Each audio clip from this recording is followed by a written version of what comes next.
नमस्कार मंडळींनो, मुरंबा मालिकेच्या आजच्या भागामध्ये आपण पाहणार आहोत की आता पार्वती आजीची त्या प्रॉपर्टीच्या पेपर्सवर इरावतीने सही घेतलेली असते आणि इरावती ते पेपर्स आता माहीला दाखवते आणि लगेच आता माही आनंदी होऊन म्हणते की अरे वा, पार्वती आजीची सही मिळाली. तर तेव्हा इरावती म्हणते की इरावती असताना पार्वती आजीची सही मिळणार नाही असं कसं होईल. आणि त्यानंतर आता पार्वती आजी ही तिच्या बेडरूममध्ये आलेली असताना इरावतीची डायरी आता पार्वती आजी बघते आणि लगेच आता पार्वती आजी म्हणते की ही डायरी इथे कशी आली आणि हिने मला दाखवली नाही का. सीमा तरी काय काय लपून ठेवते काय माहिती. आणि तेवढ्यात इरावती तिथे येते आणि म्हणते की अरे वा मॉम, वाचली का तू डायरी? ती माझी पर्सनल डायरी होती ना. तेव्हा आता पार्वती आजी डचकते. पार्वती म्हणते की मी नाही वाचली ती डायरी. तेव्हा आता इरावती म्हणते की तू वाचायला हवी होतीस ती डायरी, कारण पप्पांनी लिहिली होती ना ती डायरी, तुला माहीत पाहिजे होतं. इरावती म्हणते की तुला वाचण्यासाठी म्हणून मी ती डायरी इथे ठेवून गेले होते. आणि आता पार्वती जाम घाबरलेली असते आणि तेवढ्यात इरावतीने त्या प्रॉपर्टीच्या पेपरची फाईल आणलेली असते. आणि लगेच आता इरावती म्हणते की अक्षयने काही पेपर्स पाठवले, त्यावरती सह्या हव्या होत्यात. पार्वती लगेचच म्हणते आण ते पेपर इकडे. आणि न वाचता त्या पेपर्सवर पार्वती आजीने सही केलेली असते. सही करता क्षणी इरावती ती फाईल आपल्या हातात घेते आणि म्हणते की बापरे मम्मा, न वाचता क्षणी तू पेपरवर सही केली. त्यानंतर आता पार्वती म्हणते की कसले पेपर्स आहेत ते. इरावती म्हणते की अगं तू अगोदर पेपर वाचायचे ना. अक्षय आला आणि म्हटला की आई आजीच्या या पेपर्सवर सह्या पाहिजे. मला काही काम नव्हतं, मी म्हटलं दे इकडे, मी घेऊन येते. आणि तुला काय वाटलं की प्रॉपर्टी वगैरे हडप करणार आहे की काय. पार्वती म्हणते की अगं मी असा विचार कशाला करेन. आणि त्यानंतर इरावती खाली बसते आणि पार्वती आजीला आय लव्ह यू म्हणते. इरावती म्हणते की तुझ्यासारखी मॉम मला कधी भेटणार आहे आणि वाच बरं का डायरी, वाच असे म्हणत इरावती आता निघून जाते. तर पार्वती आजी इरावतीकडे बघते आणि त्यानंतर आता दरवाज्यात येऊन आता इरावती हळूच डोकून पुन्हा आई आजीकडे बघते. आई आजी आता ती डायरी वाचू लागते. तर इरावतीने त्यामध्ये लिहिलेलं असतं की इथे आल्यानंतर मला खूप काही सिक्रेट कळालं आणि ते मी या डायरीत लिहून ठेवलं आहे असे त्या डायरीत आता इरावतीने लिहिलेलं असतं. ते इरावतीला आठवतं. आणि त्यानंतर आता इरावती म्हणते की पप्पा, आज ना मला हे सगळं सत्य कळाल्यामुळे मी तुमचं हँडरायटिंग वापरू राहिले, मला माफ करा असे म्हणत पप्पांच्या म्हणजे इरावतीने तिच्या वडिलांच्या हँडरायटिंगमध्ये ती बरंच काही लिहून ठेवलं होतं. आणि आई आजीने त्या डायरीमध्ये आता ते सगळं वाचते. आणि त्यामध्ये आता इरावतीने लिहिलेलं असतं की पार्वती, अगं तुला प्रॉपर्टी हवी होती, मला सांगायचंच ना. तू माझ्या मुलीच्या आयुष्याशी खेळलीस आणि माझ्याशी सुद्धा खेळली. आता पार्वती आजी ते वाचताक्षणी पार्वती आजी डायरी लपवते आणि घाबरते.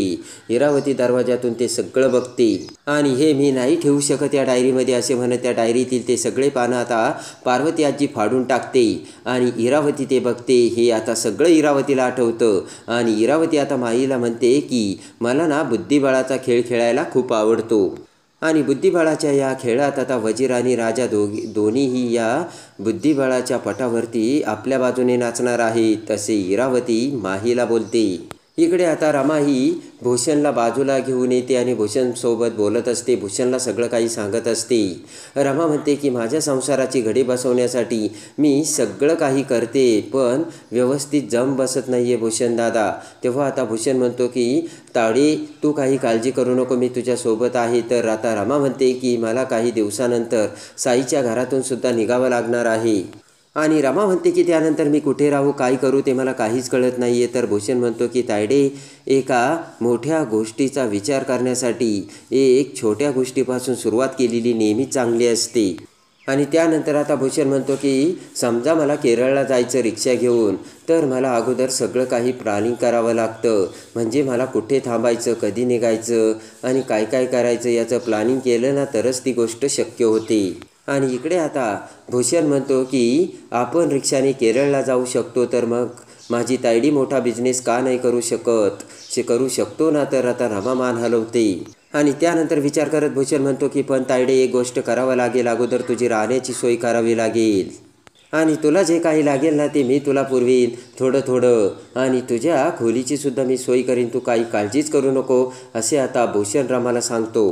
भूषण म्हणतो की तायडी, तू कशाला एवढी काळजी करतेस, अगं तू सुगरण आहे सुगरण, तुला सगळं काही जमतं आणि तुझ्या हाताची चव ना एकदम जबरदस्त आहे. तेव्हा ना तू चिवडा, लाडू, उपवासाचे सगळे पदार्थ बनवता आवडे तायडे. भूषण म्हणतो की तायडे बिझनेसला आपण इथूनच सुरुवात करूयात. आणि भूषण म्हणतो की तायडे तुला तर माहितीच आहे ज्यावेळेस बंट्या आणि तू पळून आली होतीस त्यावेळेस तू काय काय केलंस. आणि आता भूषण म्हणतो की तायडे तू विकायचा विचार करू नकोस, तू फक्त सामान तयार कर, तुझा हा भाऊ तुझ्या पाठीशी आहे, त्या गोष्टी कशा विकायच्या ते मी बघेन, असे आता रमाला भूषणने सांगितलेले असते. भूषण म्हणतो की इथे येण्या जाण्याचं सुद्धा तू टेन्शन घेऊ नकोस, मी तुला माझ्या रिक्षाने सोडीन. ते ऐकताच आता रमा खुश होऊन भूषणकडे बघते आणि हसू लागते. आणि या अगोदर आपण विकलं ना प्रेमाचा मुरांबा तर रमा आणखीनच खुश होते. आणि इकडे आता माही ही इरावतीला सांगते की या फाईलचा आपल्याला उपयोग होईल का. इरावती आता हसते आणि लगेच आता इरावती म्हणते की होईल का काय, तू कोण आहेस, माही आहेस. आणि त्यानंतर आता माही म्हणते की रमा रमा आहे. इरावती म्हणते की मी रमाला काय म्हणते. माही म्हणते की तू कामवाली म्हणतेस, ओल्ड फॅशन म्हणतेस. तर इरावती म्हणते की अजून काय. इरावती म्हणते की ती एकदम फिल्मी आहे, आपण जे सांगितलं ना लगेच ती करायला तयार होईल, तेव्हा तू काही काळजीच करू नकोस. माही म्हणते की म्हणजे तुला काय म्हणायचं इरा. तर इरावती म्हणते की रमासारख्या मुलीला मॅनिप्युलेट करणं आपल्यासाठी खूप सोपं आहे आणि त्यांच्यासारख्या मुलीला आपल्याला सहजच आपल्या तालावर नाचवता येईल. आणि लगेच आता माही म्हणते की म्हणजे ती तिचं बाळ आपल्याला देईल का. हसतच इरावती म्हणते देईल का म्हणजे काय बोलतेस तू, तिला ते बाळ आपल्याला द्यावंच लागेल. इकडे आता भूषण साई हे दोघेही आता त्यांच्या घरी बसलेले असतात आणि साईची आई आणि रमासुद्धा तिथे असते. तेव्हा आता साई म्हणतो की किती पाकिटे विकल्यानंतर आपल्याला किती पैसे भेटतील मला सांगा ना. तेव्हा आता रमा म्हणते की साधारणतः 20 पॉकेटे जर आपण विकली तर आपल्याला 1000 रुपये मिळतील. साई म्हणतो की बाप्पा मग एवढ्या गोष्टीसाठी आपल्याला किती कष्ट घ्यावे लागतील. आणि आता तेवढ्यात भूषण म्हणतो की दिवसाला आपण किती पॉकेटे करू शकतो. तर रमा म्हणते दिवसाला आपण 100 पॉकेट्स करू शकतो. रमा म्हणते की पण ते ना विकायला खूप वेळ लागतो. आणि लगेच आता भूषण म्हणतो की तायडे 5-6 महिने तू असं काम करू शकतेस ना, मग आपल्याला लई फायदा होईल आणि तू हे करू शकतेस. इकडे आता साई म्हणतो की मला वाटतंय ना आपण जाहिरात करायला हवी. आणि इकडे आता साई म्हणतो की आपल्याला याची जाहिरात करावीच लागेल. तर भूषण म्हणतो की त्याची तुम्ही काही काळजी करू नका साहेब, आपण शहरातल्या सगळ्या रिक्षावाल्यांना सांगतो की या प्रत्येक रिक्षावरती पोस्टर लावा म्हणून. साईची आई आणि रमा आता खुश होतात. आणि पटकन आता साई म्हणतो की पण ओ भाऊ हे सगळं करायला पैसे लागतील ना आणि आपल्याकडे पैसे कुठे. आणि त्यानंतर आता पटकन सगळेजण विचार करतात आणि म्हणतात की पैसे तर पाहिजेच. एवढ्यात साईची आई म्हणते की साई त्या कपाटात माझ्या डब्यात पैसे घेऊन ये. पटकन साई उठून जातो आणि पैसे आणून ते त्याच्या आईजवळ देतो. तेव्हा आता लगेच साईची आई ते पैसे रमाला देऊ लागते. तेव्हा आता रमा म्हणते की सॉरी मी हे पैसे नाही घेऊ शकत. तेव्हा आता साईची आई समजावत म्हणते की अगं त्या बायका आल्या होत्या ना त्या फारशा चांगल्या नाही आहेत आणि त्या काहीही करू शकतात. साईची आई म्हणते की तुझ्यासाठी चांगलं नाही आहे, तू ऐक माझं. आणि त्यानंतर आता इकडे मुकादमाच्या घरी सीमा ही हॉलमध्ये येते. तर अक्षयसुद्धा कॉफी पीत तिथे येतो. अक्षय आता सीमाला म्हणतो की अगं आई ऐक ना, काल ती नैना गेली का तिच्या सगळ्या पिशव्या वगैरे घेऊन आणि आपण दिलेले पैसे वगैरे घेऊन गेली का. तर आता सीमा म्हणते की मला ना काही कळतच नाही, माणसं असे कसे वागू शकतात. सीमा म्हणते ना माणसं कसे वागतात तेच काही कळत नाही. आणि ती माहीसुद्धा तिच्यासारखी तशीच वागली आणि प्रत्येक निर्णय घेण्यात मीच कशी चुकते तेच काही कळत नाही. आणि त्यानंतर आता अक्षय म्हणतो की तुझा निर्णय चुकलेला नाही आई आणि तुझ्यामुळेच मला माझी रमा परत मिळाली. आणि ते ऐकताच आता इकडे लगेच अक्षय म्हणतो की पण रमा कुठे. सीमा म्हणते की ती वंशांबरोबर ना बाहेर गेली. आणि ते ऐकताच आता इकडे अक्षयला धक्का बसतो आणि अक्षय विचार करतो की इरावती आत्यासोबत. आणि लगेच आता सीमा म्हणते की मी आलीच आणि सीमा आता आतमध्ये निघून जाते. आणि त्यानंतर आता इकडे साई भूषण रमा सगळेजण आता प्लॅनिंग करत असतात आणि तेवढ्याच दरवाजावरती टकटक असा आवाज येतो. आणि लगेच आता साई दरवाजा उघडतो तर पुन्हा आता माही आणि इरावती तिथे आलेले असतात. आणि लगेच आता भूषण म्हणतो की काही लोक काय बिनलाजासारखे पुन्हा पुन्हा येतात. तर तेवढ्यात आता रमा म्हणते की मी तुम्हाला सांगितलं होतं ना पुन्हा तुम्ही इथे का आलात. माही आता रमाला म्हणते की काय एवढी चिडचिड करतेस. आणि त्यानंतर आता माई म्हणते की हे बघ तुझ्या बिझनेसचा सगळा खर्च आम्ही करू, तुला काय हवं काय नाही ते सुद्धा आम्ही बघू. एवढंच नाही तर तुला खायला प्यायला तुझा राहण्याचा खर्च तो सुद्धा आम्ही करू.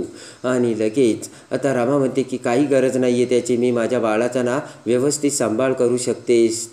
इरावती म्हणते की कसली म्हस्कवणी मोलकरीण आहेस तू. ते ऐकून रमा आता इरावतीकडे बघते आणि तुम्ही काय मला लाच देताय का. इरावती म्हणते की बरोबर ओळखलंय तू.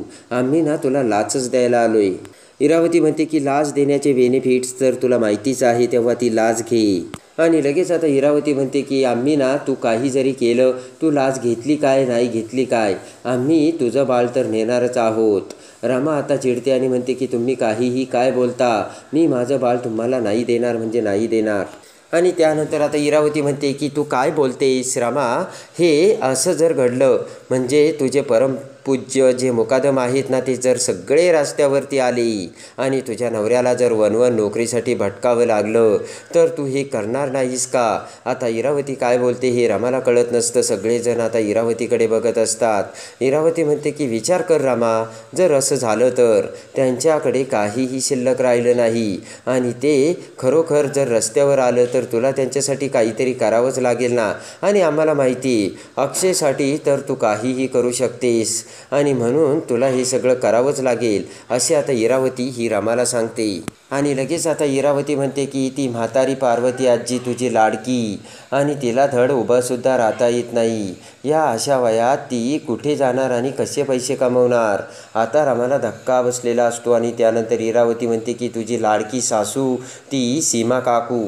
इरावती म्हणते की म्हणजे माझी सीमा वहिनी, तिला ना गुडघ्याचा त्रास आहे आणि बिचारीला पायऱ्यासुद्धा चढता येत नाही आणि उतरतासुद्धा येत नाही. त्या बिचारीला कपडे धुताना तुला कसं वाटेल आणि हे जर दिवस तिच्यावरती आले तर तू हे सगळं गुपचूप बघू शकशील का. अशी भीती आता इरावती रमाला घालत असते आणि रमाला ब्लॅकमेल करण्याचा प्रयत्न करू लागते.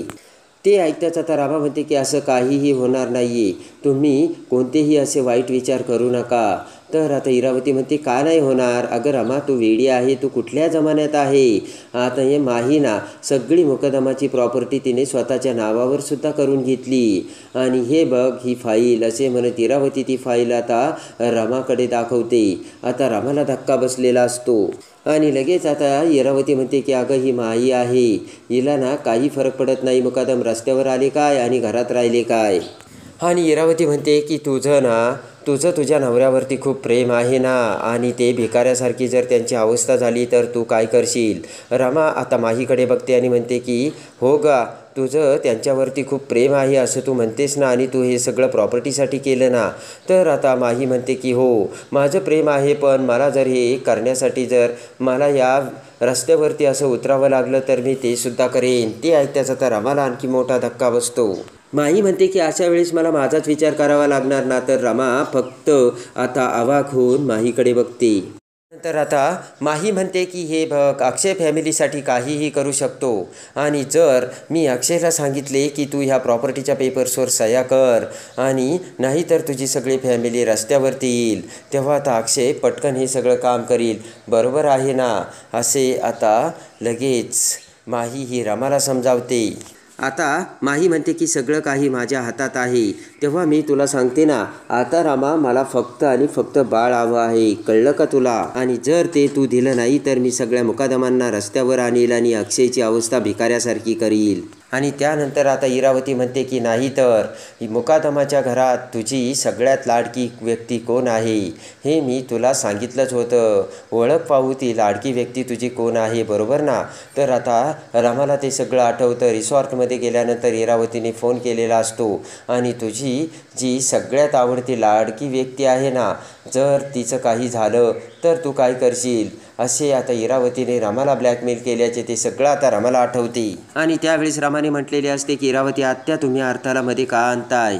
आणि लगेच आता इरावती म्हणते की तुझ्या लाडक्या अर्थाला ना, तिलासुद्धा तिच्या आईकडे जर जावंसं वाटलं तर. आणि शब्बास, बरोबर ओळखलंस तू रमा. आणि खरोखर जर तुझी लाडकी अर्था तिच्या आईकडे जर गेली तर मग तू काय करशील, अशी भीती आता पुन्हा इरावती रमाला घालते. आणि रमाला आता खूप मोठा धक्का बसलेला असतो आणि ही इरावती काहीही करू शकते. सगळ्या बाजूने इरावतीने आता रमाला ब्लॅकमेल करायचं चालू केलेलं असतं आणि पार्वती आजीच्या प्रॉपर्टीच्या पेपर्सवर सह्या करून सगळ्या मुकादमांना रस्त्यावर आणून अक्षयची अवस्था कशी आम्ही भिकाऱ्यासारखी करू आणि तुझी आवडती व्यक्ती अर्था हिलासुद्धा आम्ही कशी तिच्या आईकडे पाठवू, ही सगळी भीती आता इरावती ही रमाला घालते. इरावती हसीतच म्हणते की तुझी ती अर्थानं आता माझ्या ताब्यात आहे आणि तुझा तो फिल्मी भाषेत सांगायचं झालं का जिगरचा तुकडा तो माझ्या ताब्यात आहे रमा. तेव्हा आता ठरव तुला काय करायचं ते. आणि इरावती म्हणते की तू जर नाही म्हणालीस तर तिचं काय होईल ना ते आम्ही सांगू शकत नाही. रडतच आता इरावती म्हणते की मग माझी रमाई कुठे गेली, रमाई कुठे गेली अशी ती रडत बसेन. अशी ॲक्टिंग आता इरावती करते आणि रमाला पुन्हा ब्लॅकमेल करण्याचा प्रयत्न करते. आणि लगेच आता ती प्रॉपर्टीच्या पेपरची सही म्हणजे सही करायला ते फाईल आता इरावती रमाच्या समोर टाकते आणि हसतच म्हणते की सही कर रमा, मी तुला म्हणूनच सांगते या पेपर्सवर ना तू सही कर. रमा आता इरावतीकडे बघते आणि ती फाईल देऊन इरावती आणि माही तेथून निघून गेलेल्या असतात. रमा त्या फाईल्सकडे बघते आणि डोक्याला हात लावत आता रमा रडू लागते. साई आणि भूषण आता रमाला शांत व्हायला सांगतो आणि रडतच आता रमा म्हणते की मला नाही वाटत आता माझ्या आयुष्यात काहीतरी चांगलं होईल म्हणून. ती इरावती आत्या आणि ही माही मला सतत आता धमकी देत राहणार आणि कायम मला असंच ब्लॅकमेल करत राहणार आणि इथून पुढे माझं आयुष्य माझ्या हातात कधीच नसणार आहे असे रमा बोलते. भूषण आणि साई दोघेही आता रमाकडे बघत असतात. रमा म्हणते की मी आई होणार आहे हे कळल्यानंतर मला वाटलं होतं सगळं काही नीट होईल, पण नाही ना, मला आता ना माझं बाळसुद्धा त्यांना द्यावंच लागणार आहे. ती ऐकताच भूषण साईला मोठा धक्का बसतो आणि लगेच आता भूषण म्हणतो की अगं तायडे हाच चान्स आहे आणि त्यासाठी तू त्यांना हो म्हण आणि बाळ होईपर्यंत सगळा खर्च करा असं तू त्यांना सांग असे आता भूषणने रमाला त्यांना सांगायचे सांगितलेले असते. तेव्हा ते ऐकताच आता रमा म्हणते की भूषण दादा तुम्ही काय म्हणता. तर आता भूषण म्हणतो हो अगं तायडे हीच ती वेळ आहे आणि याच वेळी आपल्याला त्यांचा वापर करून घेता आलं पाहिजे. आणि त्यानंतर आता भूषण म्हणतो की तोपर्यंत तो बंट्यासोबत बोलून घे आणि का खर्च करायचा नाही त्यांना, ही सगळी आता बंट्याचीच प्रॉपर्टी आहे ना, मग बंट्याच्याच पैशातून हे सगळं होणार ना, तेव्हा तू का मागं सरतेस तायडे असे आता भूषण आता रमाला सांगतो. आणि भूषण म्हणतो की तायडे तू नीट विचार कर, आपल्या बंट्याला ना त्या रस्त्यावर सुद्धा आणू शकतात. तेव्हा आता साईसुद्धा म्हणतो की नाही नाही भूषण दादा ना एकदम बरोबर बोलतात आणि ते जे बोलतात ना ते मला देखील पटतंय. भूषण आणि आता साई दोघेही रमाला म्हणतात की आत्ताच्या टायमाला तुम्ही त्यांना हो म्हणून टाका. आणि साई म्हणतो की तुम्ही काहीच चुकीचं करत नाही आहो, तुमचेच पैसे आहेत ते. आणि अजून तुम्हाला सांगतो की डॉक्टर झाले, बाळाचा सगळा खर्च हा खूप असतो. आणि आता साई म्हणतो की पैसे तुमचेच आहे, मुकादमाचे आहे, तुमच्या बाळाचेच आहे. ते ऐकून आता रमा म्हणते की साई नाही. रमा म्हणते की मला त्यांचं काहीच नको, मी माझ्या बाळाला ना कसं वाढवायचं ते माझं बघेन आणि माझ्या बाळाला वाढवण्यासाठी त्या माहीने दिलेल्या प्रपोजलची मला गरज नसल्याचे रमा बोलते. आणि इकडे आता इरावती आणि माही दोघेही त्यांच्या आलिशान गाडीतून पुन्हा मुकादमाच्या घरी येतात आणि आता घराच्या समोर येताच इकडे आता माही घाबरलेली असते आणि माही म्हणते की मला ना आता खूप टेन्शन यायला लागलंय. तेवढ्यात इरावती म्हणते काय झालं, मी आहे ना, तू कशाला काळजी करतेस. माही म्हणते की जर ती रमाबा नाही म्हणाली तर. आता माही म्हणते की जर ती नाही म्हणालीच तर सगळा खेळ खल्लास होईल. आणि त्यानंतर इरावती ही माहीला घेऊन आतमध्ये जाते तर अक्षय बाहेर त्यांना बघतो. अक्षयने त्यांचे बोलणे ऐकलेले असते आणि अक्षय विचार करतो की काय म्हणाली ही, कुणाचा खेळ खल्लास होईल आणि कुठे गेला होतात ह्या आणि ह्या कुणाबद्दल बोलत होते याचा आता सगळा अक्षय विचार करू लागतो. आणि या इरावती आत्याकडे असं काय आहे की प्रत्येक वेळेस ही रमा इरावती आत्यासोबत जाते आणि कुठे जाते असा विचार आता अक्षयच्या मनात येतो. आणि इकडे आता अक्षय हा आता बेडरूममध्ये येतो, तिथे आता माही असते. तेव्हा आता अक्षय हा माहीकडे बघतो तर माही आता विचारच करत असते. तेवढ्यात आता अक्षय म्हणतो की काही डोक्यात टेन्शन वगैरे आहे का आणि कसला डोक्यात विचार चालू आहे का. तर माही म्हणते की तसं काहीच नाही हो. तेवढ्यात आता अक्षय म्हणतो की मग तुम्ही कुठे गेल्या होत्या. आता माहीला धक्का बसतो आणि त्यानंतर आता अक्षय म्हणतो कुठे गेला होतास, मी तुमचं सगळं बोलणं ऐकलं आणि काय म्हणालीस तो कुणाचा खेळ खल्लास, तिचा सगळा खेळ म्हणजे आपला सगळा खेळ खल्लास होईल असं हे काय चालू होतं. तर तेवढ्यात आता रडतच माही म्हणते की ती माही ती मला धमक्या देते हो. तेव्हा आता अक्षयला धक्का बसतो आणि माही म्हणते की ती मला धमक्या देते की तुझं बाळ मला दे, नाही तर मी मुकादमांना बर्बाद करेन म्हणून. आणि लगेच आता अक्षय म्हणतो काय, तर माई म्हणते हो. आणि तेवढ्यात अक्षयच्या मोबाईलवर रमाचा फोन येतो आणि लगेच आता रमाचा फोन येता क्षणी अक्षय त्याचा फोन घेण्यासाठी जाऊ लागतो आणि त्याच वेळेस माही पळत पळत आता जाऊन अक्षयच्या पुढे जाऊन आता अक्षयचा तो फोन घेते आणि रमाचा फोन आलेला बघून आता माही फोन कट करते. तर अक्षय आता माईकडे बघू लागतो आणि अक्षय समोर आता भयानक सत्य आलेले असते.